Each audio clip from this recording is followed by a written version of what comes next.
Hi! Please like my videos. Salamat!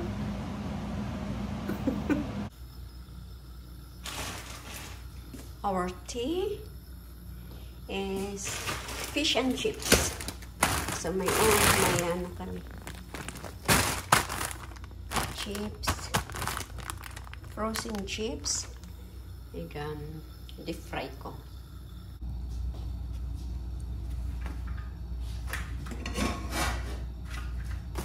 Okay, fish and chips. Fish, breaded fish. Ito ang British favorite na siya. Cold fish to, may breaded.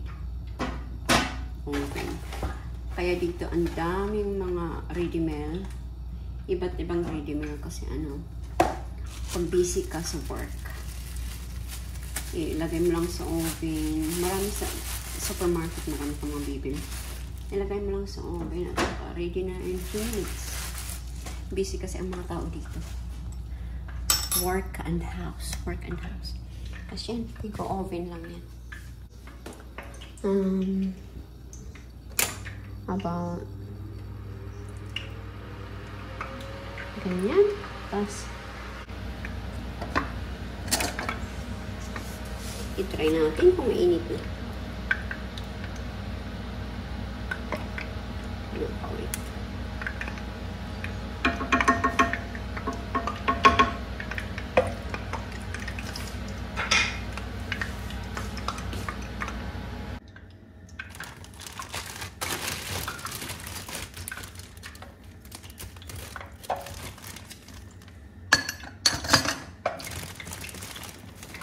Ito ang proper chips. Ganyan dito. Ayaw nilang french fries.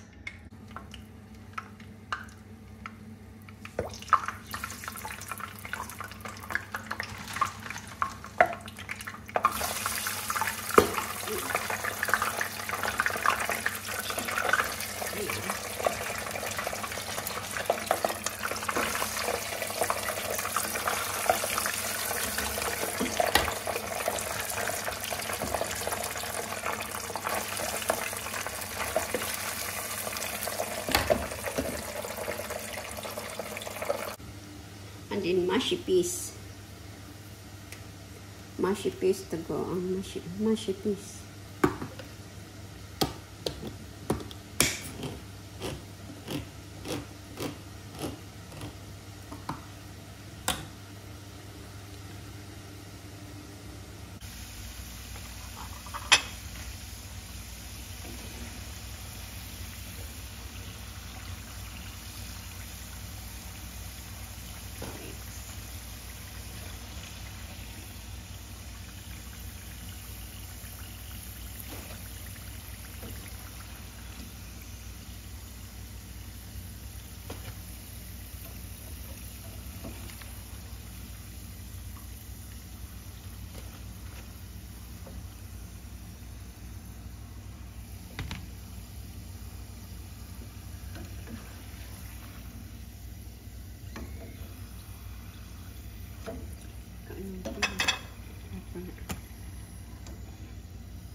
Nagluluto ako ng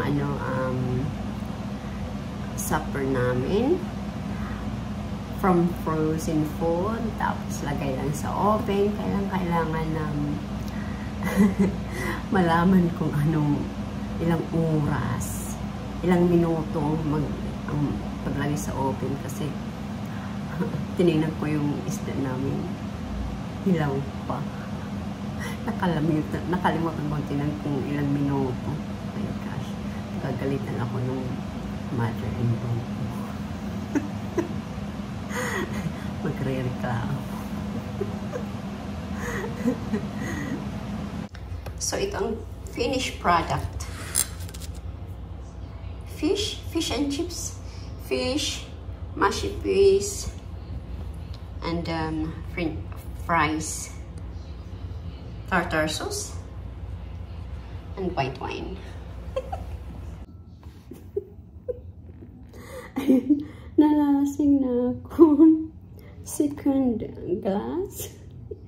White wine ng mother-in-law ko kasi hindi siya umiinom na ngayon. Nung nanggaling siya ng ospital, at saka marami siyang medicine at nitik. So ako na lang umiinom. Sabi ko, why not help me sleep? Pero hindi ko kaya. Nalalasing ako hanggang sa isang glass. Yeah. Mas masarap yung lutong bahay talaga. Kahit pa ready meal.